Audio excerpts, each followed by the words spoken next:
આપણી વંદે ભારત ઓલરેડી આવી ગઈ છે. સીસીટીવી કેમેરા ફૂલ્લી એસી છે. નાસ્તો પણ આવી ગયો છે. ચેર કારમાં એક વ્યક્તિનું ભાડું થાય છે 800 રૂપિયા. એસીની ટિકિટ લેશો જેમાં સીટ વધુ કમ્ફર્ટેબલ હોય છે. સ્ટેશન આવ્યું છે સુરેન્દ્રનગર. વેસ્ટર્ન સ્ટાઇલ શૌચાલય છે. આપણું જે ડિનર છે રાતનું ભોજન. નમસ્કાર દોસ્તો, આજે આપણે સફર કરીશું અમદાવાદથી રાજકોટની, અને તે પણ મારી પાછળ ઉભેલી વંદે ભારત એક્સપ્રેસમાં.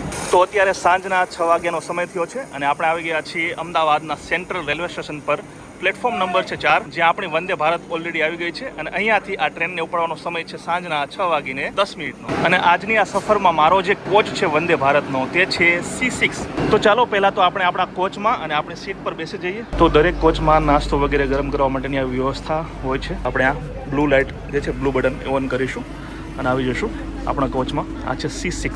ચાલો આપણી જે સીટ છે ત્યાં પણ આપણે બેસી જશું. પહેલાં અમે ફેમિલી સાથે આજે જર્ની કરી રહ્યા છીએ, એટલે 2 ડોટર અને વાઈફ અને હું સાથે જ છીએ.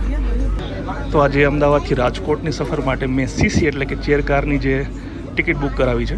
એની કિંમત કેટલી છે વ્યક્તિની ટિકિટની એ પણ હું તમને જણાવવાનો છું. પણ આ CC જે છે એમાં 3x2 છે. 3 સીટ આ બાજુ, 2 સીટ આ બાજુ. જો તમે એસીમાં જશો એક્ઝિક્યુટિવ ક્લાસમાં તો એમાં 2x2 હોય છે અને આખી રિવોલ્વિંગ ચેર હોય છે. તો જો આ મુજબનો આખો કોચ છે. તો દોસ્તો ટ્રેન ઉપડવાનો ટાઈમ થઈ ગયો છે. આપણા ગેટ જે છે કોચનો એ બંધ થઈ ગયો છે. હવે કોઈ બહાર રહી ગયો હશે તો અંદર નહીં આવી શકે. એક્ઝેક્ટ 6:10 સમય. તો ચાલો અમદાવાદના સેન્ટ્રલ રેલવે સ્ટેશનને ટાટા બાય બાય કરી દઈએ. સાથે જ હું તમને એ પણ જણાવવાનો છું કે આપણી જે વંદે ભારત છે અમદાવાદ બાદ કયા કયા સ્ટેશને ઊભી રહેશે, કેટલો સમય ઊભી રહેશે.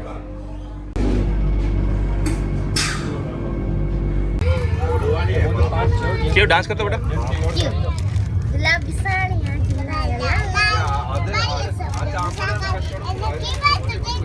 તો અમે અમારી સીટ ઉપર બેસી ગયા છીએ. ટ્રેન પણ ચાલુ થઈ ગઈ છે. 35 અને 36 નંબરની સીટ છે, વિન્ડો અને મિડલ.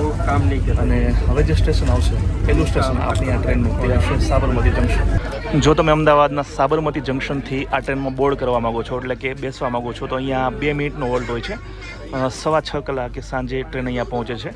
અને પ્લેટફોર્મ નંબર છે 1 કે જ્યાં આપણી આ ટ્રેન છે તે ઊભી રહે છે. તો ચાલો હવે વાત કરીએ આ ટ્રેનની સુવિધાઓની. તો આપણો જે કોચ છે CC કોચ, એમાં તમને CCTV કેમેરા મળશે. આખું ફૂલ્લી એસી છે. ઉપર લગેજ રાખવાની જગ્યા છે. નીચેની સાઈડમાં મોબાઈલ ચાર્જિંગ માટેનો પોઈન્ટ છે. અને અહીંયા છે મોટો વિન્ડો ગ્લાસ કે જ્યાંથી તમે બહારના નજારાને એન્જોય કરી શકશો. તો 2 મિનિટના હોલ્ટ બાદ સાબરમતી જંકશનથી આપણી જે વંદે ભારત છે તે રવાના થઈ ચૂકી છે.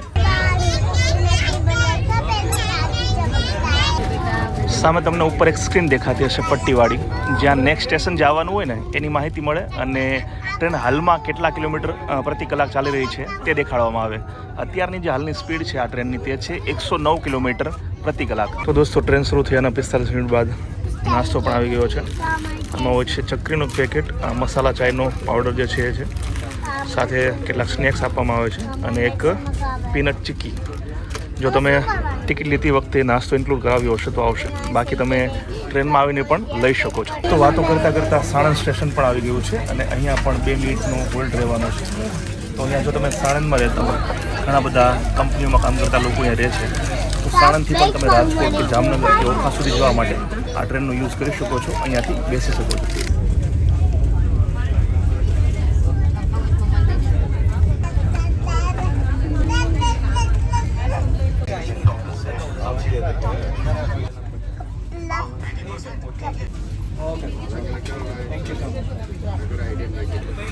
સાંજના 7:11 થયા છે અને સ્ટેશન આવ્યું છે વિરમગામ. આમ તો આ ટ્રેન જે છે એને અહીંયાનો પહોંચવાનો નિયત સમય જે હતો ને એ 6:58 હતો. હવે વાત કરી લઈએ આ ટ્રેનની સ્પીડની. તો સરકારી ચોપડે આ ટ્રેનની મેક્સિમમ સ્પીડ 130 કિલોમીટર પ્રતિ કલાકની નોંધાણી છે. પણ જનરલી આ ટ્રેન જે છે 110-115 કિલોમીટર પ્રતિ કલાકની ઝડપે દોડતી હોય છે. આ ટ્રેનમાં અમદાવાદથી રાજકોટનું ભાડું કેટલું છે? તો CC એટલે કે ચેર કારમાં એક વ્યક્તિનું ભાડું થાય છે 800 રૂપિયા. એમાં નાસ્તો અને જમવાનું ઇન્ક્લુડ નથી હોતું. જો તમે ડિનર એટલે કે રાત્રિનું ભોજન અને નાસ્તો તમે ઇન્ક્લુડ કરાવશો તો એક વ્યક્તિનું ભાડું અમદાવાદથી રાજકોટનું આ ટ્રેનમાં CCમાં થશે અંદાજે 1000 રૂપિયાની આસપાસ. 950થી લઈ અને 1000ની આસપાસ. હવે દોસ્તો આ જે ટ્રેન છે વંદે ભારત એની સીટ છે, સીટ કંઈક આ મુજબની હોય છે. જુઓ 2 સીટ વચ્ચે ખાસો એવો ગેપ પણ છે. આ બાજુ 3ની સીટ છે અને કમ્ફર્ટેબલ પણ કહી શકાય. એ ઠીક છે, કારણ કે જો તમે એસીની ટિકિટ લેશો જેમાં સીટ વધુ કમ્ફર્ટેબલ હોય છે પણ એનું ભાડું લગભગ 1.5 ગણું હોય છે. અહીંયા ઓછું ભાડું સસ્તા ભાડામાં સિદ્ધપુરની જાત્રા તમારે કરવી હોય તો થોડું એડજસ્ટ તમારે કરવું પડશે. સીટમાં તમને આ મુજબની વ્યવસ્થા આપવામાં આવે છે કે જેથી તમે નાસ્તો કરી શકો, પાણીની બોટલ, લેપટોપ લાવ્યો હોય તો કામ પણ કરી શકો. અને નીચેની સાઈડમાં તમને મોબાઈલ ચાર્જિંગની વ્યવસ્થા કરવામાં આવી છે તો એનો યુઝ પણ કરી શકો. બાકી જુઓ, પગ તમે લાંબા કરશો તો ખાસો એવો સ્પેસ છે 2 સીટ વચ્ચે. આરામથી તમે તમારા પગ લાંબા કરી અને આરામથી જર્નીને એન્જોય કરી શકો છો. દોસ્તો 7:54 થઈ છે અને સ્ટેશન આવ્યું છે સુરેન્દ્રનગર. અહીંયા પણ 2 મિનિટનો હોલ્ડ રહેવાનો છે. 2 મિનિટમાં તમે ચડી શકો છો. ઘણા બધા લોકો ઉતરવાવાળા પણ અહીંયા હશે જે અમદાવાદથી સુરેન્દ્રનગર માટે આ ટ્રેનમાં ચડ્યા હશે. અને અત્યારે આપણે આવી ગયા છીએ આ ટ્રેનના શૌચાલયમાં. તો વંદે ભારત છે એટલે સ્વચ્છતામાં કંઈ કહેવાનું હોય, પાણી તો આવે જ છે. જો વોશ બેસિન પણ એકદમ ચોખ્ખું છે. આ વેસ્ટર્ન સ્ટાઇલ શૌચાલય છે અને સામેની સાઈડમાં ઇન્ડિયન સ્ટાઇલ પણ તમને મળવાનું છે. ફ્લશની સુવિધા છે, પાણી સરસ મજાનું આવે છે અને ગંદકી બિલકુલ નથી, કારણ કે આ છે વંદે ભારત પ્રીમિયમ ટ્રેન. ભાઈ રાતના 8:18 થઈ છે અને આપણું જે ડિનર છે, રાતનું ભોજન, તે આવી ગયું છે. ભાત છે, આ પનીરની સબ્જી, દાળ, આ બટેટા વટાણાનું શાક છે, સાથે એક દહીં આવે છે અને આ છે રોટલી. તો જો તમે ટિકિટમાં ફૂડ ઇન્ક્લુડ કરાવ્યું હશે તો તમને રાત્રે 8:08ની આસપાસ જે છે ડિનર આવી જશે. આટલી વસ્તુઓ હોય છે. ભાઈ 8:45નો સમય થયો છે રાતના 9:46 અને સ્ટેશન આવ્યું છે વાંકાનેર.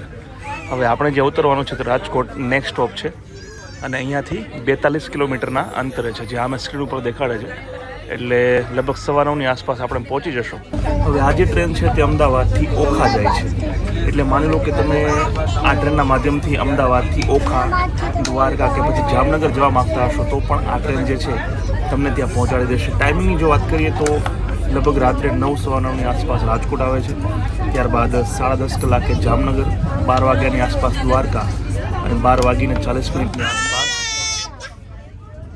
અને 12:40 આસપાસ આ ટ્રેન જે છે તે ઓખા પહોંચાડે છે. તો 9:33 આપણે પહોંચી ગયા છીએ રાજકોટ. અહીંયા પહોંચવાનો આ ટ્રેનનો ટાઈમ હતો લગભગ 9 વાગ્યાનો, અડધી કલાક લેટ છે. સ્પીડથી લઈ અને ભાડું તમામ વિગતો આ વિડીયોમાં અમે તમને જણાવી છે. તો આશા છે કે અમદાવાદથી રાજકોટની વંદે ભારત ટ્રેનની આ સફરનો વિડીયો તમને જરૂર પસંદ આવ્યો હશે. વિડીયો પસંદ આવ્યો તો લાઈક અને શેર કરો અને આવા જ વિડીયો આગળ પણ જોવા માટે અમારી યુટ્યુબ ચેનલને સબસ્ક્રાઈબ કરી લો. જય જય ગરવી ગુજરાત, જય હિન્દ.